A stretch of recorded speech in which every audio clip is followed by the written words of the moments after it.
You've probably seen this map too. It pops up on Reddit every few months, usually on r/creepy or r/map porn. It shows two images. One is a map of missing persons and the other is a map of America's subterranean cave systems. The overlap is practically identical. The caverns match the disappearances almost 1:1. Most people look at it, go, creepy, and scroll past. I used to, too, but this time I zoomed in. I live in a rural stretch of Kentucky, deep in the foothills. I noticed a dense cluster of red dots right in my county, sitting directly on top of a minor cavern system called the Blackwood Sinkholes. It wasn't a tourist trap like Mammoth Cave. It was a jagged scar in the woods that even the locals didn't bother with. I showed it to my girlfriend, Jess. Calling Jess outdoorsy would be putting it lightly. She's the kind of girl who owns 3 different types of hiking boots and thinks a weekend without dirt under her fingernails is a wasted one. I'm the opposite. I stay up until 3 a.m. reading about unsolved murders and just generally being a vampire. It's a match, see? I pointed at the screen. Nobody goes missing here because they get lost. They fall in. Or. I waggled my eyebrows. Something pulls them in. Jess rolled her eyes but grinned. You want to go ghost hunting, I want to go debunking, I corrected. We hike out, set up camp near the sinkholes, cook some actual food and drink some bourbon and see if the Mothman shows up. It was supposed to be fun. A mix of her love for nature and my morbid curiosity. We packed the Jeep on Friday. Tents, sleeping bags, and a heavy cooler filled with marinated short ribs and ice for the whiskey. The hike to the Blackwood Sinks was only about 3 miles from the nearest logging road, but the terrain was brutal. The trees grew thick and wrong here, their roots twisting over the limestone ground like arthritic fingers. By the time we found the main entrance I was ready to drop dead.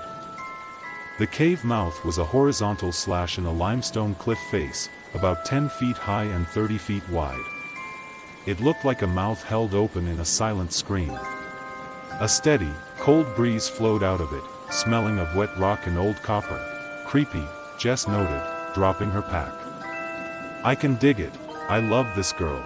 We set up camp about 50 yards from the entrance, just far enough to avoid the draft but close enough to stare into the darkness. I got the fire going while Jess prepped the grill grate over the coals. We were doing this right, slow-cooked sticky ribs slathered in a spicy bourbon sauce. Heat from gentle coals licked at the meat and the smell was intoxicating. Anyone who loves barbecue knows what I'm talking about. Smoke, fat, sugar, and char. Jess was walking back from the tent with the drinks when a downdraft caught the smoke, pulling the plume low across the ground and sucking it into the mouth of the cave, feeding the beast. Jess joked while handing me a solo cup half filled with Knob Creek. Hope they like ribs, I laughed. We ate as the sunset turned to twilight and then drank as twilight gave way to pitch black. Jess put her hand on my shoulder. I thought I was going to get lucky but then she told me to shush.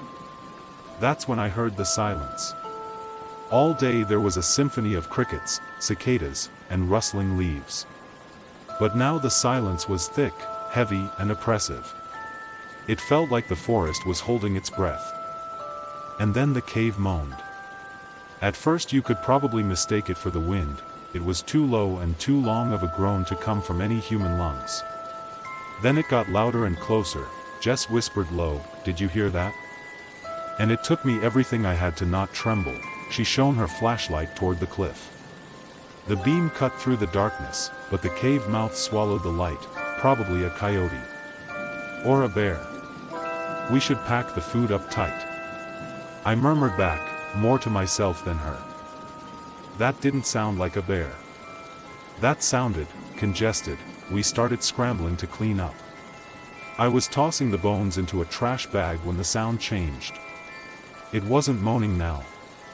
It was a retching noise. A wet, hacking cough that echoed from deep within the rock, then a voice. Or, something trying to be a voice, come, maybe it wasn't English. Maybe my mind was trying to find meaning where there weren't any. Jess dropped the cooler lid. What the hell was that? I grabbed the hatchet I'd used for firewood. We're leaving. Now, the tent, leave it, the smell hit us before we saw them. It wasn't the lingering sweet smoke of our barbecue anymore. It was a wave of rot. Rancid meat. Ammonia, and something muskier, like a wet dog that had been dead for days. From the darkness of the cave, they came. They weren't human. They were wrong, elongated. That's the only word for it. They looked like humans who had been stretched on a rack. Pale skin pulled tight over bones that had too many joints. Their eyes were milky white, useless and blind. Long rot-stained teeth, chipped and broken and jagged, stuck out from low-hanging jaws that were too wide and too loose, and there were 3 of them. 2 have crawled on the ground and the third one limped in a jerky motion, all insect-like. They went straight for the grill. One of them grabbed the scorching hot grate with a bare, clawed hand. It didn't even flinch as its skin sizzled. It brought the metal to its face and groaned, licking the grease with a tongue that was too long and too black. "Don't move," I whispered, terrified that the sound of my heartbeat would give us away. The creature let out a chittering sound, dropping the grate. It turned its head. It wasn't looking at us, it was blind, I could tell, but it was looking for us. It tilted its head, sniffing the air like a hungry dog. It was smelling for us, and then it arched its back and wailed. It was a nails-on-chalkboard, teeth-grinding, bone-chilling screech that shot down my ears and prickled at something in my gut. It opened its too wide mouth and I saw my death, me eat. It rasped. I threw the bag of trash at them. It was instinct. The bag hit the screecher in the chest, spilling rib bones and paper towels. The distraction worked for a second. The 3 of them fell upon the ribs and garbage in a frenzy. I could hear them snapping the bones with audible crunches. "Run!" I screamed. We sprinted through the dark woods. We tripped over roots, slammed into saplings, and tore our clothes on briars. Behind us, the snapping of bones stopped, replaced by a high-pitched, ululating shriek that sounded like something between a coyote and a sobbing child. I could hear them crashing through the brush behind us. They were fast. So incredibly fast, we burst onto the logging road just as I threw the keys to Jess. We dove into the Jeep. She slammed the locks just as something heavy slammed into the rear window, the glass spiderwebbed but held. I looked back as Jess peeled out, dirt and gravel spraying everywhere. In the red glow of the taillights, I saw them. The tree lane was filled with them. Some were standing in the middle of the road, dead still, just watching. There was so many. We drove in silence until we hit the highway. We didn't report it. Who would believe us? We told our friends we got spooked by a cougar, but I went back to the map today.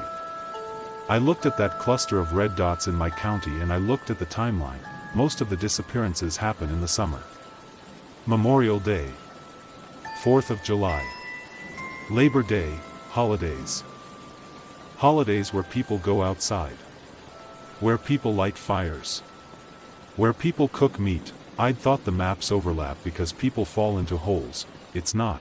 I'd thought the sinks were just holes in the ground. They aren't. They're ventilation shafts. And when we play and laugh and cook barbecue, we're ringing the dinner bell.